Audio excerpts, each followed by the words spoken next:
محمد اقبال صدرالدین در هر یک کرده‌اش سود خود را می جوید و پروای سرنوشت دیگر انسانها را ندارد. او مومن برادر مومن گفته آنها را فریب می دهد، مبلغ‌هایشان را می گیرد و همچون یک واعظ دین در این صورت برایش حرام بودن مال مؤمن را انکار می کند. چرا چنین است؟ او که پیوسته در سامانه و صحیفه های اینترنتی از باب مسلمانی وعظ می خواند، چرا خود به دزدیدن مال دیگر مسلمانان مشغول شده است؟ چرا او نسبت به همدینان خود چنین بیرحمی را روا می بیند؟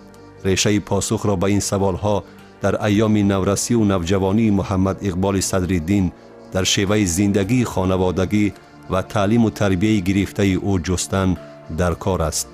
بزرگان علم و ادب بیهوده نگفتند که تا مرد سخن نگفته باشد عیب و هنرش نهفته باشد.